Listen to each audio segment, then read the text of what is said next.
ଆପଣମାନଙ୍କୁ କଥାଭାରତୀକୁ ସ୍ୱାଗତ କରୁଛି। ଆସନ୍ତୁ ଆଜି ଆମେ ଶୁଣିବା ମହାଭାରତର ଏକ ସୁନ୍ଦର କାହାଣୀଟି ଜରିତା ଓ ମନ୍ଦପାଳ। ପୂର୍ବ କାଳରେ ମନ୍ଦପାଳ ନାମକ ଜଣେ ବିଖ୍ୟାତ ଋଷି ଥିଲେ। ସେ ଜଣେ ଧର୍ମାତ୍ମା, ଶାସ୍ତ୍ରଜ୍ଞ, ତପସ୍ୱୀ ଓ ବ୍ରତପରାୟଣ ଥିଲେ। କିନ୍ତୁ ମୃତ୍ୟୁ ପରେ ଯେତେବେଳେ ସେ ପିତୃଲୋକ ପହଞ୍ଚିଲେ, ତାଙ୍କର ଧର୍ମ କର୍ମର କୌଣସି ଫଳ ତାଙ୍କୁ ପ୍ରାପ୍ତ ହେଲା ନାହିଁ। ମନ୍ଦପାଳ ଦେବତାମାନଙ୍କୁ ଏହାର କାରଣ ପଚାରିବାରୁ ସେମାନେ କହିଲେ, ହେ ଧର୍ମଜ୍ଞ, ପ୍ରତ୍ୟେକ ମନୁଷ୍ୟର 3ଟି ଋଣ ପରିଶୋଧ କରିବାକୁ ଥାଏ। 3ଟି ଋଣ ହେଲା ଦେବ ଋଣ, ଋଷି ଋଣ ଓ ପିତୃଋଣ। ଆପଣ ପ୍ରଥମ 2ଟି ଋଣ ପରିଶୋଧ କରିଛନ୍ତି, କିନ୍ତୁ ଆପଣ ନିଃସନ୍ତାନ ଥିବା ଯୋଗୁଁ ପିତୃଋଣ ପରିଶୋଧ କରିନାହାନ୍ତି। ତେଣୁ ଆପଣ ଯେଉଁ ପର୍ଯ୍ୟନ୍ତ ପିତୃତ୍ୱ ଲାଭ କରିନାହାନ୍ତି, ଆପଣଙ୍କୁ ପୁଣ୍ୟଲୋକ ପ୍ରାପ୍ତି ହେବ ନାହିଁ। ତାପରେ ମନ୍ଦପାଳ ଭାବିଲେ, ଅଳ୍ପ ସମୟରେ ବହୁ ସନ୍ତାନ ଲାଭ କରି ଦେବଲୋକକୁ ଆସିବାକୁ ହେଲେ ଗୋଟିଏ ପକ୍ଷୀ ହୋଇଯିବା ଭଲ ହେବ। ସେ ତତ୍କ୍ଷଣା ପକ୍ଷୀ ହୋଇଯାଇ ଖାଣ୍ଡବ ବନରେ ଜରିତା ନାମ୍ନୀ ଏକ ସାରଙ୍ଗ ପକ୍ଷୀକୁ ନିଜର ପତ୍ନୀ ରୂପରେ ଗ୍ରହଣ କଲେ। ମନ୍ଦପାଳ ଓ ଜରିତାଙ୍କ ଠାରୁ 4ଟି ପୁତ୍ର ଜନ୍ମ ହେଲେ। ମାତ୍ର ଜରିତା 4ଟି ଅଣ୍ଡା ଦେଇ ବସାଇଛି। ମନ୍ଦପାଳ ଲପିତା ନାମ୍ନୀ ଆହୁରି ଗୋଟିଏ ସୁନ୍ଦରୀ ପକ୍ଷୀକୁ ଧରି ଉଡ଼ିଗଲେ। ଏହାର କିଛି ଦିନ ପରେ 4ଟି ଛୁଆ ଅଣ୍ଡାରୁ ଜନ୍ମ ହେଲେ। ମାତ୍ର ସେତେବେଳକୁ ଅଗ୍ନି ଖାଣ୍ଡବ ବନକୁ ଦହନ କରିବା ଆରମ୍ଭ କରିଦେଲେଣି। ସମସ୍ତ ବୃକ୍ଷଲତା, ମନୁଷ୍ୟ, ପଶୁପକ୍ଷୀ, କୀଟପତଙ୍ଗ ଏହି ଭୟଙ୍କର ଅଗ୍ନିର ଶିକାରେ ଭସ୍ମ ହୋଇଯାଉଛନ୍ତି। ଖାଣ୍ଡବ ବନରେ ହାହାକାର ଛୁଟୁଛି। ଜରିତା ଅତି ଅସହାୟ ଭାବରେ ତାର 4ଟି ଛୁଆକୁ ଧରି ଏହା ଦେଖୁଛି। ଅତି ଛୋଟ ହୋଇଥିବା ଯୋଗୁଁ ଏହି ଛୁଆମାନଙ୍କର ଉଡ଼ିଯିବାର ଶକ୍ତି ନାହିଁ। ଧୀରେ ଧୀରେ ନିଆଁ ମାଡ଼ି ଆସୁଥିବା ଦେଖି ଜରିତା ରୋଦନ କରି କହିଲା, ସମସ୍ତ ବନକୁ ଧ୍ୱଂସ କରି ଏହି ଅଗ୍ନି ମୋ ଆଡ଼କୁ ମାଡ଼ି ଆସୁଛି। ଏହି ଅବୋଧ ଛୁଆମାନଙ୍କୁ ନେଇ ମୁଁ କୁଆଡ଼େ ଯିବି? ଏବେ ସୁଦ୍ଧା ସେମାନଙ୍କ ଦେହରେ ପର ଲାଗିନାହିଁ। ଏମାନଙ୍କ ବାପ ଏମାନଙ୍କୁ ଛାଡ଼ି ଅନ୍ୟ ସ୍ତ୍ରୀ ସହିତ ପଳାଇଗଲା। ଏହି ପକ୍ଷହୀନ ଅସହାୟ ଶିଶୁମାନଙ୍କୁ ମୁଁ କିପରି ଧରି ଉଡ଼ିପାରିବି? ମୋତେ କୌଣସି ଉପାୟ ଦେଖାଯାଉ ନାହିଁ। ହେ ପୁତ୍ରଗଣ, ଆମେ ସମସ୍ତେ ଏହି ଅଗ୍ନିଗର୍ଭରେ ପଡ଼ି ଭସ୍ମ ହେବା ଛଡ଼ା ଅନ୍ୟ କିଛି ଉପାୟ ନାହିଁ। ପକ୍ଷୀ ଶାବକମାନେ ଋଷିପୁତ୍ର ଥିବା ଯୋଗୁଁ ବିଳାପ କରୁଥିବା ମାତାଙ୍କୁ କହିଲେ, ମା, ତୁମେ ପୁତ୍ର ସ୍ନେହରେ ପଡ଼ି ନିଜର ସର୍ବନାଶ କର ନାହିଁ। ଯେଉଁଠି ଅଗ୍ନିର ଭୟ ନାହିଁ, ସେଠାକୁ ତୁମେ ଚାଲିଯାଅ। କାରଣ ଆମେ ଭସ୍ମ ହୋଇଗଲେ ମଧ୍ୟ ତୁମେ ବଞ୍ଚିଥିଲେ ଅନ୍ୟ ପୁତ୍ର ଜନ୍ମ କରିପାରିବ। କିନ୍ତୁ ତୁମେ ମରିଗଲେ ବଂଶ ଲୋପ ହୋଇଯିବ।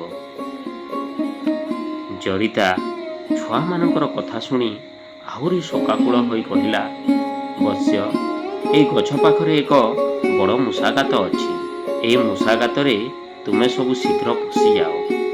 ତୁମେ ପଶିଗଲେ ମୁଁ ମାଟିରେ ଗାତର ମୁହଁ ବନ୍ଦ କରିଦେବି। ନିଆଁ ତୁମର କିଛି କରିପାରିବ ନାହିଁ।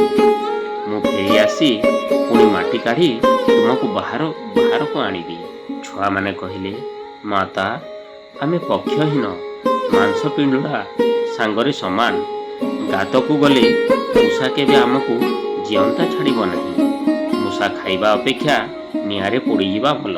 ଜରିତା କହିଲା, ଏବେ ମୁଁ ଦେଖିଲି ଯେ ଗାତରେ ରହୁଥିବା ମୂଷା ବାହାରକୁ ପଳାଇ ଯାଉଥିଲା। ତାକୁ ଏକ ସଞ୍ଚାଣ ଧରି ଉଡ଼ିଗଲା। ତେଣୁ ସେଠାରେ ଆଉ ଭୟର କାରଣ ନାହିଁ। ଛୁଆମାନେ କହିଲେ, ମା, ତୁ ଯାହା କହୁଛୁ ତାହା ଠିକ ହୋଇପାରେ, କିନ୍ତୁ ଗାତରୁ ଗୋଟିଏ ମୂଷା ଚାଲିଗଲେ ସେ ଗାତରେ ଯେ ଅନ୍ୟ ମୂଷା ନଥିବ ତାହା କିଏ କହିବ? ଗାତକୁ ଗଲେ ମୃତ୍ୟୁ ସୁନିଶ୍ଚିତ। ବରଂ ଏଠାରେ ଥିଲେ ଅଗ୍ନି ଭୟରୁ ବଞ୍ଚିଯିବାର ଆଶା ଅଛି। ମା, ତୁମେ ଚାଲିଯାଅ। ଆମେ ଚାଲିଗଲେ ମଧ୍ୟ ତୁମର ଅନ୍ୟ ସନ୍ତାନ ଜନ୍ମ ହେବେ। ଆମେ ଯଦି ବଞ୍ଚିଯାଉ, ତାହେଲେ ପୁଣି ତୁମେ ଆମକୁ ପୁତ୍ର ସ୍ନେହରେ ପାଳନ କରିବ। ନିଜର ଶାବକମାନଙ୍କ ମୁହଁକୁ ଅନାଇ ଅନାଇ ଶୋକର ଆତୁର ଜରିତା ଅନ୍ୟ ସ୍ଥାନକୁ ଉଡ଼ିଗଲା। ଛୁଆମାନେ ନିଆଁକୁ ଆଗରେ ଦେଖି ମଧ୍ୟ ଭୟଭୀତ ହେଲେ ନାହିଁ। ବଡ଼ ଛୁଆଟି କହିଲା, ଯେଉଁ ବିଜ୍ଞ ବ୍ୟକ୍ତି ମୃତ୍ୟୁକୁ ଆସିବା ଜାଣି ଆଗରୁ ସତର୍କ ହୋଇଯାଏ, ତାକୁ ମୃତ୍ୟୁ କଷ୍ଟ ବାଧେ ନାହିଁ କି ଭୟ ଲାଗେ ନାହିଁ। କିନ୍ତୁ ଯେଉଁ ବ୍ୟକ୍ତିର ମନ ବଶୀଭୂତ ନୁହେଁ, ସେ ମୃତ୍ୟୁ ସମୟରେ ବହୁ କଷ୍ଟ ଭୋଗ କରେ। ଅଗ୍ନିକୁ ସମ୍ମୁଖରେ ଦେଖି ସେମାନେ ସମସ୍ତେ ପ୍ରାର୍ଥନା କଲେ, ହେ ଅଗ୍ନିଦେବ, ହେ ଧୂମକେତୁ, ଆମର ମାତା ଏଠାରୁ ଉଡ଼ି ଚାଲି ଯାଇଛନ୍ତି। ଆମର ପିତା ଏତେ ଆଗରୁ ଚାଲି ଯାଇଛନ୍ତି ଯେ ଆମେ ତାକୁ ଚିହ୍ନି ନାହୁଁ। ଆମେ ଉଡ଼ି ପାରିବା ତ ଦୂରର କଥା, ଆମର ପର ମଧ୍ୟ କଅଁଳି ନାହିଁ। ହେ ଅଗ୍ନିଦେବ, ଆମେ ଏକାନ୍ତ ନିରାଶୟ। ଆପଣଙ୍କ ଛଡ଼ା ଆମକୁ କେହି ରକ୍ଷା କରିପାରିବେ ନାହିଁ। ହେ ଅଗ୍ନିଦେବ, ଯେପରି ବିଶାଳ ସମୁଦ୍ର ତାର କୂଳବର୍ତ୍ତୀ ସ୍ଥାନକୁ ରକ୍ଷା କରେ, ସେହିପରି ଆପଣ ଆମ୍ଭମାନଙ୍କୁ ରକ୍ଷା କରନ୍ତୁ। ଅସହାୟ ପକ୍ଷୀମାନଙ୍କର ଏହି ସ୍ମୃତି ଶୁଣି ଅଗ୍ନିଦେବ ପ୍ରସନ୍ନ ହେଲେ ଓ ସେମାନଙ୍କୁ ନ ଛୁଇଁ ଆଗକୁ ଚାଲିଗଲେ। ଅଗ୍ନି ଆଗକୁ ଚାଲିଯିବା ପରେ ପୁତ୍ର ସ୍ନେହବତୀ ଜରିତା ନିଜର ଶାବକମାନଙ୍କୁ ଖୋଜି ଦେଖିଲା, ସେମାନେ ନିରାପଦରେ ଅଛନ୍ତି, କିନ୍ତୁ ମା ବୋଲି ରଡ଼ି ଛାଡ଼ୁଛନ୍ତି। ଜରିତାର ଆଖିରୁ ଆନନ୍ଦର ଲୁହ ଝରିବାକୁ ଲାଗିଲା। ସେ ଛୁଆମାନଙ୍କୁ ନିଜର ପକ୍ଷରେ ଘୋଡ଼ାଇ ଛାତିରେ ଜାବୁଡ଼ି ଧରିଲା। ଏହି ସମୟରେ ଲପିତାର ସହିତ ସୁଖରେ ରହୁଥିବା ମନ୍ଦପାଳ ଦଗ୍ଧ ବନରେ ନିଜର ପୁଅମାନଙ୍କର କ'ଣ ହୋଇଥିବ ଭାବି ଚିନ୍ତା କରିବାକୁ ଲାଗିଲେ।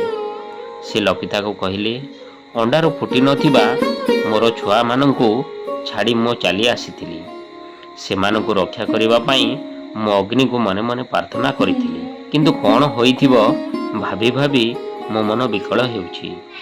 ଲପିତା କହିଲା, ତୁମର ମନ ଛୁଆମାନଙ୍କ ପାଇଁ ଯେତେ ବିକଳ ନ ହେଉଛି, ତୁମର ସେଇ ସ୍ତ୍ରୀ ଜରିତା ପାଇଁ ବେଶୀ ବିକଳ ହେଉଛି। ଯଦି ତୁମେ ତାକୁ ଭୁଲି ପାରୁନଥିଲ, ତାହେଲେ ମୋ ସହିତ କାହିଁକି ରହୁଥିଲ? ଯାଅ, ତା ପାଖକୁ ଚାଲିଯାଅ। ତୁମ ପରି ଅସାଧୁ ପ୍ରେମିକ ସାଙ୍ଗରେ ରହିବାର ଫଳ ମୋତେ ଭୋଗିବାକୁ ପଡ଼ିବ। ଯେଉଁଠାରେ ଜରିତା ଓ ପକ୍ଷୀ ଶାବକମାନେ ଥିଲେ, ମନ୍ଦପାଳ ସେଠାରେ ପହଞ୍ଚି ଜରିତାକୁ ଓ ନିଜର ପୁଅମାନଙ୍କୁ ସେମାନଙ୍କୁ କୁଶଳ ବାର୍ତ୍ତା ପଚାରିଲେ, କିନ୍ତୁ ସମସ୍ତେ ତୁନି ହୋଇ ରହିଲେ ସିନା କେହି କିଛି ଉତ୍ତର ଦେଲେ ନାହିଁ। ମନ୍ଦପାଳ ପଚାରିଲେ, ଜରିତା, ଏ ଛୁଆମାନଙ୍କ ଭିତରୁ କିଏ ବଡ଼ ଓ କିଏ ସାନ? କିଏ ସବୁଠୁ ଚଞ୍ଚଳ, କିଏ ସବୁଠୁ ବେଶୀ ବୁଦ୍ଧିମାନ? ତୁମେମାନେ ବାରମ୍ବାର ପଚାରିଲେ ବି କାହିଁକି ଉତ୍ତର ଦେଉନାହଁ? ବଡ଼ କିଏ, ଛୋଟ କିଏ, ଚଞ୍ଚଳ ଓ ବୁଦ୍ଧିମାନ କିଏ? ତୁମକୁ ସେଥିରୁ କ'ଣ ମିଳିବ? ଜରିତା ଉତ୍ତର ଦେଲା, ଯେଉଁ ପୁରୁଷ ତାର ଛୋଟ ଛୋଟ ଛୁଆ ଓ ସ୍ତ୍ରୀକୁ ଛାଡ଼ି ଦେଇ ଚାଲି ଯାଇଛି, ବିପଦ ବେଳେ ମଧ୍ୟ ପଚାରି ନାହିଁ, ପରେ ଆସି ଭଳେଇ ହେଲେ କିଛି ଲାଭ ଅଛି? ଯାଅ, ଯୌବନ ଓ ସୌନ୍ଦର୍ଯ୍ୟର ଢଳଢଳ ହେଉଥିବା ତୁମର ସେ ଲପିତା ପାଖକୁ ଚାଲିଯାଅ। ସ୍ତ୍ରୀ ଜାତିକୁ ବିଶ୍ୱାସ ନାହିଁ, ତାର କେବଳ ସୌତୁଣୀ ଚିନ୍ତା। ବିଶେଷତଃ ପୁତ୍ରବତୀ ହେବା ପରେ ପତି ସେବା ସେ ଭୁଲିଯାଏ। ମନ୍ଦପାଳ ଏହିପରି ଗୁଣୁଗୁଣୁ ହେବାକୁ ଲାଗିଲେ।